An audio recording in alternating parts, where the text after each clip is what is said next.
नव वर्ष की नई प्रभा में सपने सजाओ जीवन में, सपनों को पूरा करके दिखाओ, हर दिन को जियो जीवन में। तो आपको और आपके परिवार को नव वर्ष की ढेरों शुभकामनाएं। बेटा, जैसा कि आप सभी जानते हैं कि आज 2020 का आखिरी दिन है, कल से हमारा 2021 शुरू हो जाएगा। तो आज की वर्कशीट शुरू करते हैं। आज दिनांक है 31 दिसंबर 2020 और डीआई द्वारा दी गई वर्कशीट नंबर 145 हम करेंगे, जो कि हिंदी विषय की और कक्षा 2 के लिए है। आज हम पाठ्यपुस्तक रिमझिम में पाठ जो है बस के नीचे बाग, उसी को आज भी हम करेंगे कंटिन्यू। यहाँ पर आपको अपना नाम, यहाँ शिक्षक या शिक्षिका का नाम लिखना है। नमस्ते बच्चों, उम्मीद है कि आप सभी स्वस्थ व खुश होंगे। बच्चों, हमने पाठ बस के नीचे बाग पढ़ा, जिसमें बाघ बस जैसी बड़ी चीज़ को देखकर हैरान हो जाता है, क्योंकि उसने पहले कभी ऐसी चीज़ नहीं देखी थी।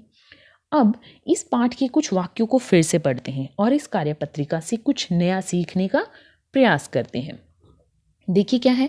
प्रश्न 1, नीचे लिखी पंक्तियों को पढ़िए और प्रश्नों के उत्तर दीजिए। तो क्या क्या पंक्ति है हम देखते हैं।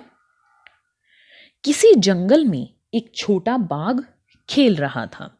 ठीक है, खेलते खेलते वह जंगल के पास वाली सड़क पर निकल गया।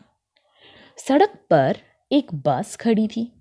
छोटे बाघ ने देखा कि बस का दरवाजा खुला है। बाघ अपने अगले पंजे बस की सीढ़ी पर रखकर बस के भीतर देखने लगा। तो छोटा बाघ कहाँ खेल रहा था? छोटा बाघ हमारा खेल रहा था जंगल में। छोटा बाघ कहाँ खेल रहा था? जंगल में। तो हम इस तरह से लिख सकते हैं, छोटा बाघ जंगल में खेल रहा था। बाघ को सड़क पर कौन सा वाहन दिखाई दिया? बाघ को सड़क पर कौन सा दिखाई दिया?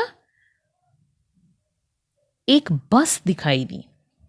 बाघ को सड़क पर एक बस दिखाई दी।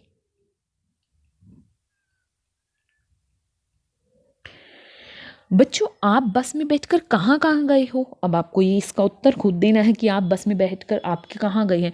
नाना के घर, नानी के घर, दादा दादी के घर, मामा के घर, आप कहाँ गए हैं, उसका जवाब आपको खुद देना है बेटा। इसका उत्तर भाग 2। प्रश्न 2, इस कहानी में बाघ डरकर बस के नीचे दुबक गया। यदि आप बाघ की जगह होते तो आप क्या करते? इसका भी स्वयं आप उत्तर दीजिए कि अगर आप बाघ की जगह होते तो आप क्या करते? नीचे दुबक जाते या वहां से भाग जाते, क्या करते? ठीक है। प्रश्न 3, इस पाठ में हमने बाघ के बारे में पढ़ा। बाघ जंगल में रहता है। आपने भी अपने आसपास कई जानवर व पक्षी देखे होंगे, उनके नाम लिखिए। अब आपको यहाँ पर लिखने हैं, जैसे आपको अपने आसपास कौन से जानवर दिखते हैं। एक तो हमें अपने आसपास कुत्ते दिखाई देते हैं, कुत्ता, बिल्ली और गाय दिखाई दे जाती है। और अगर आपके आसपास में कहीं दूध की डेयरी है तो भैंस भी दिखाई देती होगी, या किसी ने घर पे ही पाल रखी हो तो भैंस, या कोई अन्य जानवर आपको दिखाई देता है आसपास, तो वो आप यहाँ पर लिख सकते हैं। पक्षी जैसे कौवा, तोता और चिड़िया, कबूतर। ठीक है। या आपको अपने आसपास कोई और जानवर दिखाई देता है, यहाँ पर पक्षी दिखाई देता, तो आप पक्षी का नाम यहाँ लिख सकते हैं और किसी जानवर का नाम यहाँ लिख सकते हैं। ठीक है बेटा। अब है प्रश्न 4, आपने कई वाहन देखे होंगे।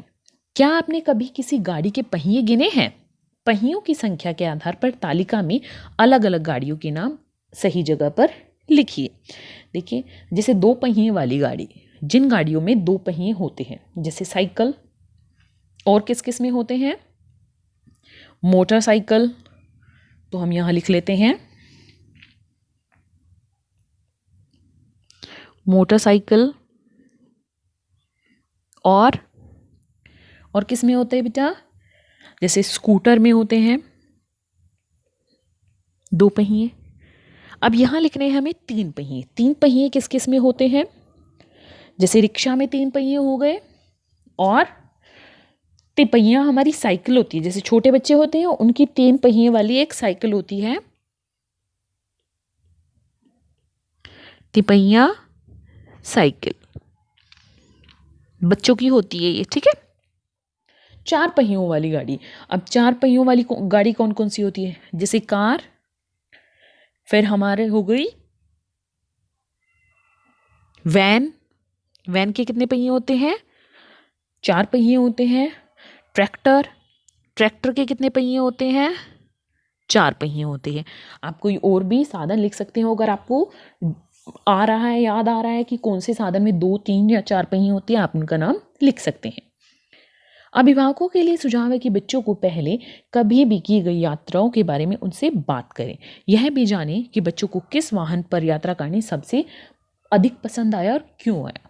आज का कोरोना का मैसेज है कि अपने हाथों को साबुन व पानी से नियमित रूप से धोएं